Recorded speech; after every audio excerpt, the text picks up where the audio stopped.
Welcome back to the channel, everyone. Manny B Investing in BI, and we've got a Paribus video here. An appropriately timed blog post from July 4th, Coerced into Decentralization. Let's take a look here. As the crypto lawsuits surge, centralized crypto exchanges find themselves in the crosshairs of regulatory bodies like the SEC. While this may create a temporarily stagnant crypto environment, it inadvertently fuels the fuel towards a decentralized future. Let's take a look at the blog and see what we've got. As we see more projects and organizations in the crypto bullied into submissions by authorities, some people are questioning the future of the space. I mean, I'm questioning the future of some projects, but not the space. Not the space. No. Let's see. In contrast, others point to the increased need for decentralization, a principle deeply rooted in the foundational white paper by Bitcoin creator Satoshi Nakamoto. Despite Satoshi's advocacy for decentralization, many of the most successful entities in this arena embrace a heavily centralized structure. Admittedly, centralization has its merits, such as swift growth and easy scaling. However, these centralized power structures have an Achilles heel, an inherent vulnerability stemming from their single points of failure. Recent attacks on two of the largest crypto exchanges, Binance and Coinbase, by the U.S. Securities and Exchange Commission, or the SEC, are a fitting example. Due to their centralized nature, those exchanges present easy targets for charges filed against their companies and CEOs. While crypto Twitter is awash with various theories and explanations about the possibility of the SEC winning or losing its actions against these companies, from one perspective, that doesn't matter. As soon as charges are brought against them, their ability to gain regulatory approval in other countries is severely limited as their business dealings. Suppose the SEC aims to cause as much disruption in the space as possible to slow its development. In that case, this is quickly and easily achieved by targeting centralized exchanges and naming specific projects. Such actions cause widespread volatility and significantly harms the project market caps, impacting their ability to thrive and damaging their reputations. So the price action really does change the opinions of people on the project when it shouldn't, because the price action isn't directly connected to development.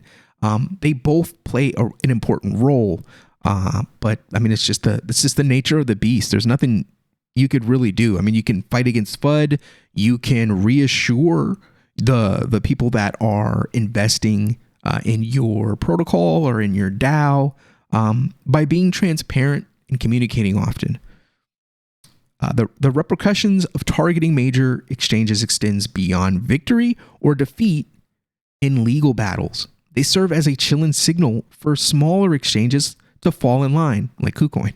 The announcement by KuCoin to mandatory Know Your Customer (KYC) rules clearly indicates the ripple effects as exchanges scramble to shield themselves from potential future U.S. enforcement action. So when people sit there and they go, "Oh, well, I'm in another country, I'm good," or "I registered my country or my company in another country, we're protected." No, you're not. You're not protected. Even if you aren't American, the American government will go after you. They'll go to your government and they'll put the vice grips on them. And then your country will put the vice grips on you. That's what America does. So don't think because you're not American that you're safe and that you don't have to worry about these things, because you do. I feel like there's a lot of projects and people that are just not being realistic, and they're writing this KuCoin thing off as something that's small, and I just don't see it as such. This is going to be a big deal. This is going to change volume. It is going to change the price of tokens. And I'm not just talking about PBX. I'm talking about a wide range of tokens that people buy predominantly on KuCoin, like ERG. That's a big one. How are you going to buy that now? What is your price impact now? The fees on KuCoin were just, I mean, there were like the fees on Milkomeda. There was just no competition for that. And it's going away for a lot of users. And that's going to impact the markets. And I think it's silly to not, understand that and to anticipate that. Know your customer rules clearly indicates the ripple effects as exchange scramble to shield themselves from potential U.S. enforcement action. The vulnerability of centralized companies such as to such target attacks underscores Satoshi's foresight in emphasizing the importance of decentralization. As the number of targets grow, so does the complexity of the enforcement against them, presenting an increasingly difficult challenge for regulators. Additionally, when power and control are centralized in business with access to vast sums of client funds, misusing them can prove far too tempting. Instances such as the collapse of FTX demonstrates the need to curb on the abuse of such power. Although the media narrative portrays this as a unique to Web3, it isn't. Wherever substantial wealth can be amassed, corruption inevitably trails close behind, as greed trumps virtue for a select few. For this reason, most projects want regulations and try to work with authorities, but that's not the answer to that problem, because the SEC doesn't go after the criminals; they go after us. We're not criminals. Don't sick government agencies on people, because they typically partner with the criminals and then they turn you into the victim. They are tired of the damage caused by the few bad actors who abuse people's trust. Then why do you need to create rules for everyone else if you have a few people that are causing trouble? Just take them out. No, we need to create a system, force everyone into that system, do nothing to the criminals, and take money from the people that aren't doing anything wrong. That's a much better opportunity for the United States government, and that's what they do. And they've done that in the past. They'll continue to do it. And we'll continue to sit here and act like that's not what's happening and that we haven't seen it a million times before. I just don't get it. We don't have a government that is reasonable. I think I said that in the one of the Paribus Telegram groups. I said KYC and regulatory clarity and these things, they're very important if you have a reasonable government, and we don't have a reasonable government, as we can see by the actions that are taking place and the favoritism that we're seeing, where leveraged ETFs get priority over non-leveraged ETFs, because that makes sense. But yeah, I don't want to go too far off on a tangent, but this is a really hot topic for me.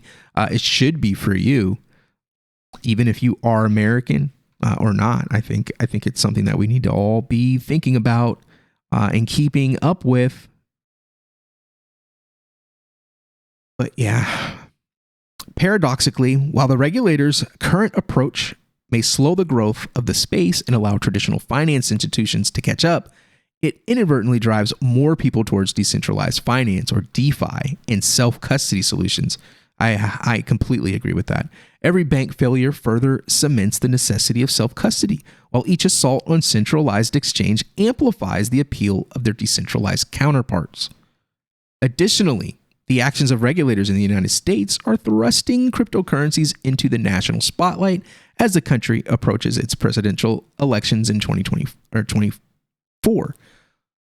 Though disconcerting for the market in the short term, these measures may well serve as a catalyst, raising public awareness of crypto and its foundational principles. Although predicting the future is fraught with difficulties, we may look back on the summer as momentous for the growth and adoption of blockchain technology.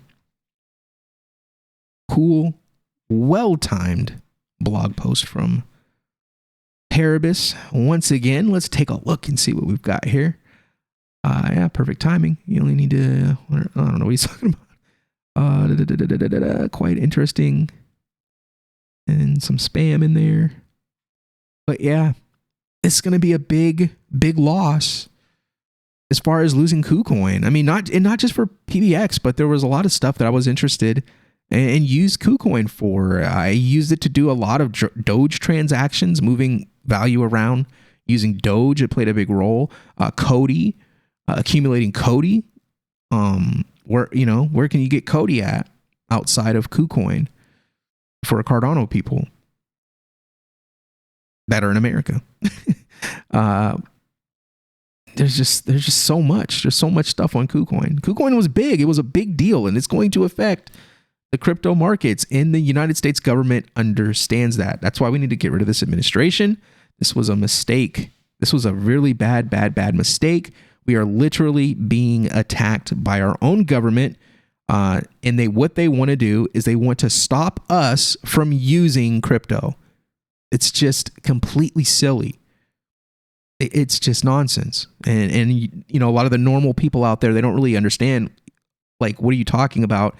How are they doing this? How are they attacking, us with these actions and this blog? That's why I want to read this stuff to you. I want to, make sure you're aware, even if you don't own crypto or you have no interest in crypto right now, it's going to be something that we're all going to be utilizing in the future. It's inevitable.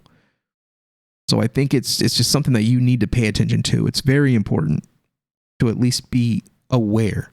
So hopefully I don't bore you too much, and you can put this on in the background and kind of listen to my voice, and I give you some news and talk about the industry, talk about the technology, and what I really want is I want to be able to bring this technology from space down to where we are. I want you to feel comfortable with it, feel comfortable talking about it, and maybe at some point get interested in actually using it yourself.